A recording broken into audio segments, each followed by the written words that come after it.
Okay, let's look at number 7, the last one for grade 12, added to our company's ratios. Net asset value. Okay, now you have been taught already the net current assets. The net current assets, if you can remember, is current assets minus current liabilities. So what does the word net mean? Net means you've subtracted something. So the basic formula here would have been, if I can just give you the answer, equals your assets minus your liabilities. Okay, but what else do you know that also comes to A minus L? It's actually O, owner's equity.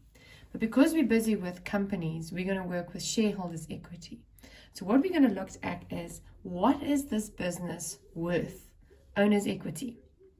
Okay, so at the end of the day, we're going to say this business is worth 20 million rand. But now we don't have one owner. We have to divide this between a lot of shareholders. So our formula that we're going to do now is we're going to look at the worth of the business and we're going to divide it by shareholders so we can see how much each person can get for a share. If we had to stop the business today, close down, what would each person walk away with? So what you would do, I'm going to go to the example. It's on page, well, in my book, 231. So just see if you can find it. It's the example of the net asset value with some amounts there. And it's got two balance sheets. The one is for 26 and the other one's for 27. So I'm going to go through both of them and then you can follow me with the formula. So the formula is basically what I've said here at the top, the net asset value. So we're going to say NAV, as we call it, or what is it as well? We just figured it out with this formula. It's also your shareholders' equity, but we're just going to call it its proper general ledger name, ordinary shareholders' equity.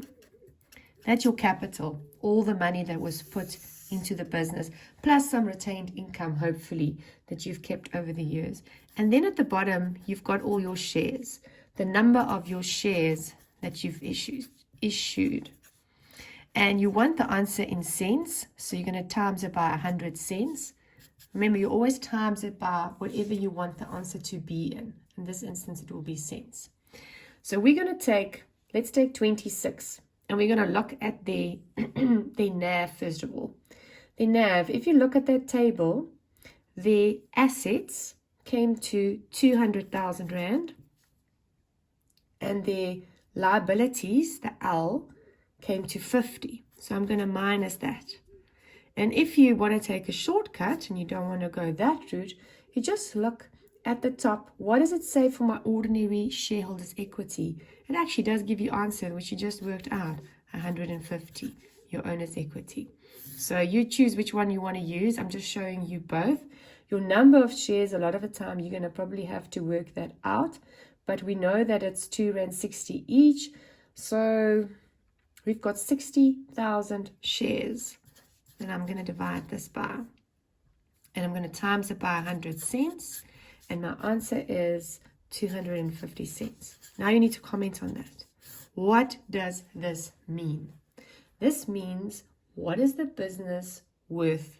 If we had to sell off everything, for every share that a person owes, they will get 250 cents. Why we want to know that? Because we're not going to close down. Well, first of all, if you go to the JSE and you are buying and selling some shares for this company, it's very good to go and see, well, we are buying and selling them at 5 Rand each, but actually they're only worth 2.50 Rand. So it's interesting to measure that against what they're going for on the market. And then also, if you had to choose or decide about new shares that you want to purchase, or possibly you want to buy back shares, you need to keep this into account.